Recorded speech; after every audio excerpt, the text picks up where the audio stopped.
Hi Sagittarius, I hope you're all really well. This is your mid-May 2017 reading. Just a quick word, it is a general reading. Check out your rising sign and your moon sign for extra messages, or if this doesn't resonate with you, it doesn't always. For a personal reading, just click up on the link in the corner and I'll get you booked in for one. So what have we got for the rest of this month? What you need to know is the Death card.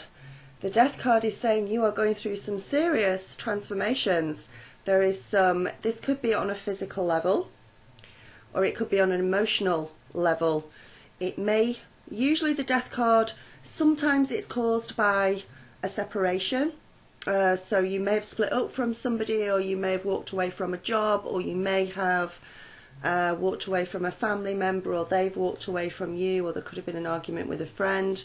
But it brings about a change of being. It brings about a change in your emotional behaviour, the way you think, the way you feel.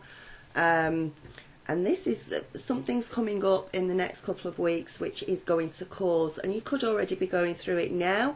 You could have just gone through it, but it's not destruction. It's not like the Tower card or anything like that. It's like it is this deep transformation where the way you thought about something before, or the emotions you had for somebody, or the ideas or beliefs that you had for something, start to change.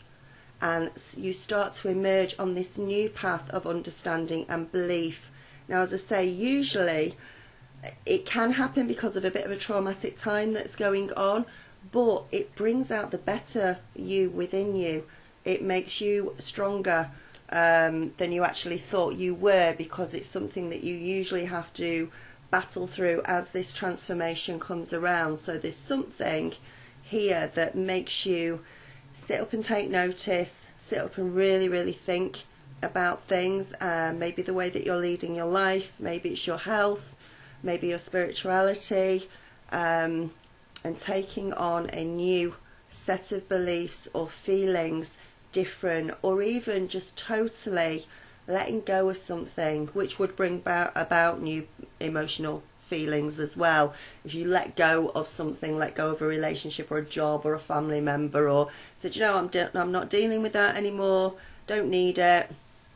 It's that sort of feeling, and it brings you up in your vibration as you go through the transformation, because it puts you in more of a feeling of power within yourself, that you can handle things and you can cope with things. But sometimes as you go through the change, it's a little bit scary. So something that's quite serious there.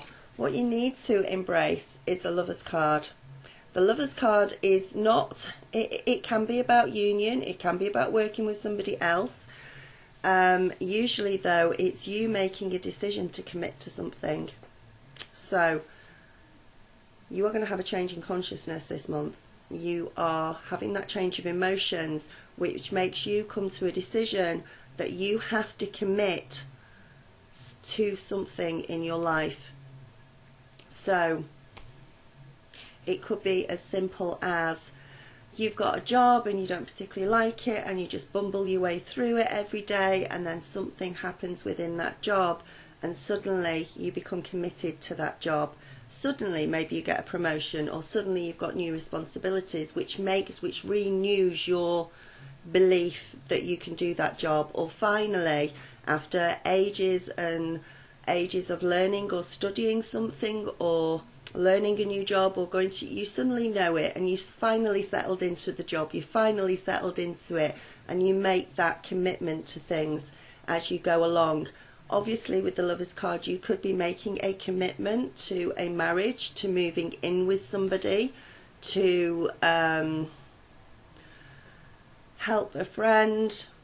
All sorts of different scenarios come up with this, but it is about making a decision that you're in it for the long run, that you're going for it, that you're going to put your will and your determination into it, and you're going to make things happen, and you're sticking with it. So it could have been the fact that you did have some sort of separation with a partner or a friend, or an argument, and you make up, it's a reconciliation there, and you decide that you are now going to commit to it. No matter how difficult it gets, no matter how hard it is, you're going to commit to it and carry things through. And that's your new way of thinking, that's your new emotional state. It'll come round in all different ways for you.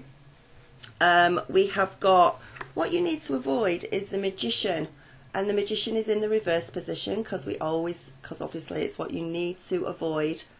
Stop believing that you don't have any power in any situation. You have got every bit of power. You've got magic in your life. You can create the life that you want. You can change if you want to. If there is something you are working towards, something you're wanting to put a commitment into, and you put the will and the focus into it, you can. So this in reverse is saying stop doubting yourself and have more faith in yourself about the future and the changes that you can make within your own life. This also says don't doubt your own intuition. Go with your gut feelings on things. If something feels wrong, then it probably is. In the reverse position as well, there may be somebody around you who is not being altogether honest with you, who may be trying to pull the wool over your eyes, or just simply does not want to tell you the whole truth about something. Watch out for that. It may be that you are leaving a job or a partner or something along those lines simply because you have gone with your gut intuition. You know that they're not telling the truth. You know that you're not going to get anywhere, and you suddenly come to that realization that that's happening, which comes up with the Death card. So with that, you then make that commitment to move forward independently and believe and have faith in yourself and make sure that you're whole within yourself going forward. But don't doubt your intuition, don't doubt your magic powers with the Magician in reverse, because your gut instinct is right and your intuition is right. Go with that this month, and that will only lead you towards the right path that you need to go down. And going forward, if you do all of that, we have got the Three of Cups. Three of Cups is all about celebration, happy things happening.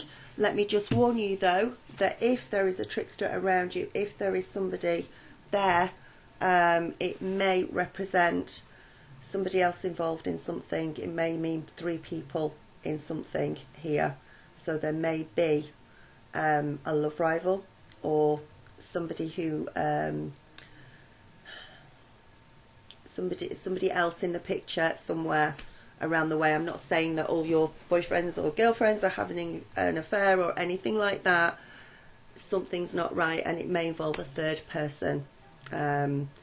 So be careful of that. But with the Three of Cups, usually for some of you, you're making a commitment to get married. You're making a commitment to be happy, to be positive in the future, to carve out your own magical future for yourself. And you're putting projects into action.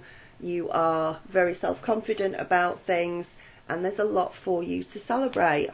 There could be money coming through for you. There is definitely a lot of communication with this card and a lot of celebration. So make sure that you accept any invitations to parties, going out with your friends, things like that. This is a very social card. You could be invited to christenings. You could be organising one. You could be organising a party. This could be your party that you're organising, or it could just be a very sociable time where you are happy, and perhaps where you are celebrating the fact that you have committed to something this month after going through transformation and believing in yourself as well. So that's your reading for the rest of the month. I hope it resonates and makes sense with you. Have a wonderful month of May for the rest of it, and I will speak to you soon. Namaste. Bye.